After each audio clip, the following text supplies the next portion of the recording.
After turning 70, traveling is no longer what it used to be in our 40s or 50s. Our bodies change. We lose stamina. Recovery takes longer. But the biggest danger isn't just physical, it's our own overconfidence. We often say things like, "I'm still healthy," "It's just a short trip," or "I've done this 100 times before." And it's those very thoughts that lead many seniors into unexpected and sometimes dangerous situations. A few years ago, my wife and I went on a road trip around the western U.S. We were excited, had a packed itinerary, sightseeing spots, hotels, restaurants. But by the second day, I got severely dizzy from standing in the sun too long. My wife's feet were sore from new shoes. We didn't pack enough medicine. We didn't rest properly. That dream vacation quickly turned into an exhausting and disappointing journey. In this video, I'll share 7 common travel mistakes people over 70 often make, and more importantly, how to avoid them, so you can continue exploring the world in a safe, healthy, and fulfilling way. If you've ever faced trouble while traveling at this age, please share your story in the comments. Your experience might help someone else avoid a costly mistake. Let's dive in. Mistake 1: being overconfident about your health. You might think, "I'm still in good shape. Traveling is no problem." But the truth is, after 70, overconfidence about our health can become the biggest risk of the trip. I used to believe that too. I don't smoke or drink, and I walk every morning in my neighborhood. I was sure I was fit enough for a 45th anniversary cruise. But on the 3rd day, I started experiencing chest pain and shortness of breath. The ship's doctor could only offer basic care. The nearest hospital? Nearly 4 hours away. In that moment, I realized that a body that feels fine can change very quickly when you're far from home. We often trust our past endurance, forgetting that after 70, the body doesn't always give a warning. Sometimes it just collapses. So if you're planning a trip, get a full medical checkup, even if you feel healthy. Bring all your medications, including backup supplies. Write down your medical conditions, current medications, allergies, and doctor's contact info, and keep it in your carry-on. Most importantly, listen to your body. Don't feel the need to prove anything. Mistake 2: overloading your travel schedule. Many people think, "This is a once-in-a-lifetime trip. I should do as much as possible."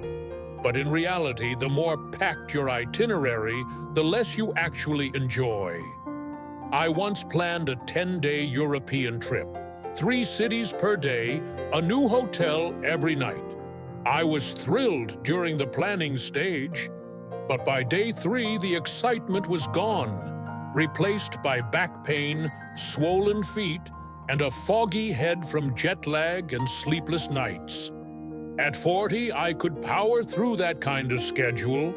At 70, the body needs time to rest and recover. And the mind? It needs peace and presence to truly appreciate each moment. That trip taught me something important. Travel isn't about racing through your bucket list. It's about savoring each experience. Practical advice: cut 30 to 50% of your schedule compared to your younger days. Choose flights with longer layovers for rest. Plan at least 1 full rest day every 3 to 4 days. Get enough sleep, eat on time, and never skip meals for sightseeing. Going slower doesn't mean experiencing less. It means experiencing more deeply. Mistake 3: not packing enough medication or medical info. We often think that as long as we have money, we can solve any problem while traveling. Medicine and health supplies? They're available anywhere. But the truth is, there are situations we simply can't anticipate. And I personally found myself stuck because of that exact mindset. Once, I forgot to bring my diabetes medication, thinking I'd just buy it when needed. But we were in a small town in Colorado. None of the pharmacies carried the exact dose. I ended up waiting almost 24 hours just to get a doctor's confirmation, and I lost an entire day of the trip. For younger people, missing a dose might not be a big deal. But at our age, even skipping one pill can cause serious consequences. And in case of a medical emergency, if you don't have your medical history, allergy list, or details of your medications, doctors in a foreign place may not be able to help you properly. Here's how to avoid this mistake. Pack enough medication for your entire trip, plus a few extra days just in case. Split your medications into your carry-on and checked luggage. Write down your medication list with exact dosages. If you're going abroad, have it translated into English. Store a photo of your prescriptions, insurance information, and your doctor's contact details on your phone. Don't let something as small as a forgotten pill ruin an entire journey that took weeks or months to plan. Mistake 4. Ignoring local weather and climate conditions. Many think, I've always handled heat or cold well, but after 70, even minor climate changes can seriously affect your health. Have you ever traveled somewhere with a drastically different climate and felt unusually tired? High temperatures, low humidity, or sudden cold can all impact heart rate, blood pressure, joints, and sleep. I remember a winter trip to Chicago. I didn't bring a heavy coat, thinking I'd be fine. The cold froze up my back, my knees ached, and I couldn't sleep at night. After 3 days, I had to cut the trip short. I was simply too exhausted. Lesson learned. Check the weather forecast for your destination, especially if it's unfamiliar. Pack layered clothing so you can adjust easily. Stay hydrated. Don't wait until you feel thirsty. Avoid going outside during extreme heat or cold. Have you ever had trouble adjusting to a different climate? Share your story in the comments. Others might learn something helpful from your experience. Mistake 5. Not preparing for emergencies in foreign places. You might think, if something happens, I'll handle it. But in an unfamiliar place, without language skills or local contacts, emergencies can quickly become overwhelming. A friend of mine fell at the airport in Turkey. He didn't speak the language, had no local contacts, and didn't know how to call emergency services. Thankfully, a French traveler helped translate.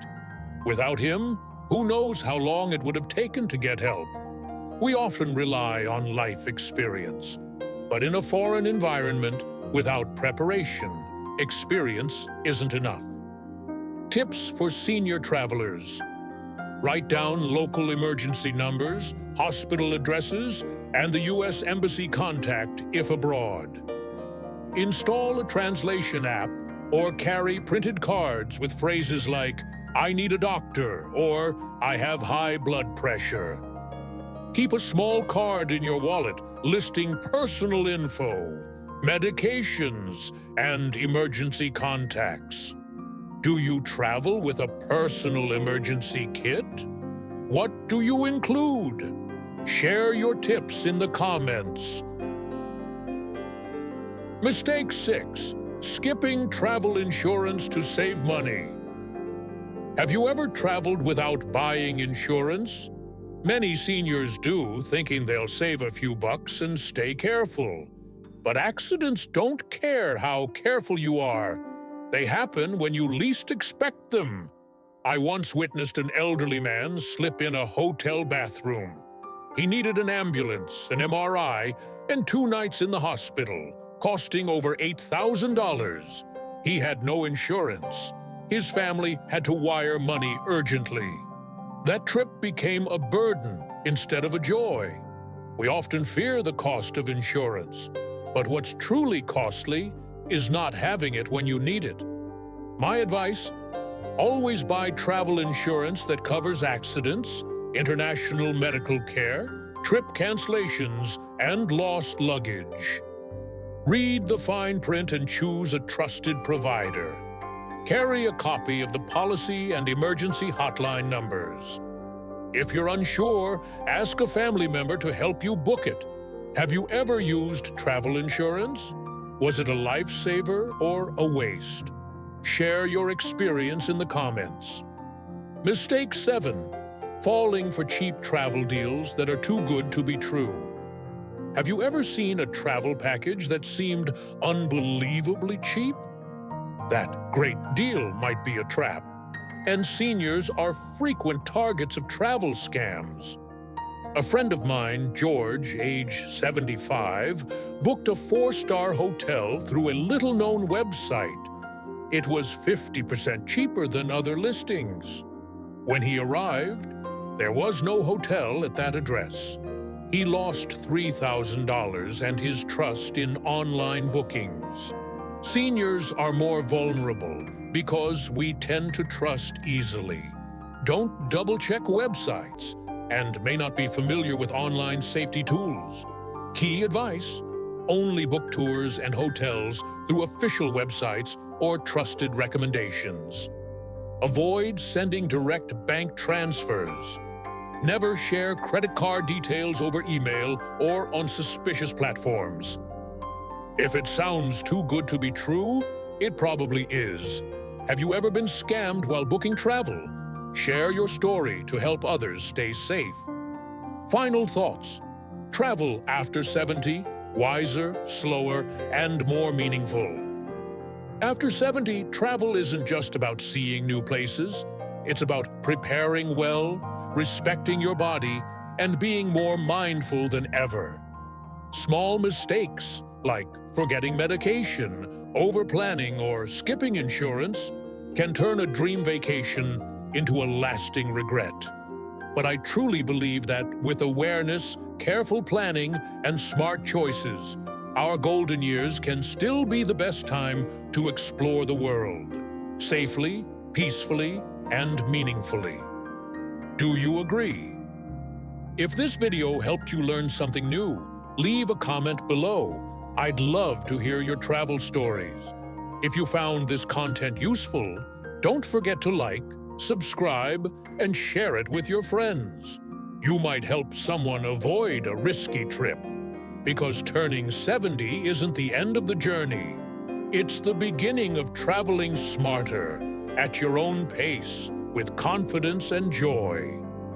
See you in the next video, where we keep living healthy, happy, and long.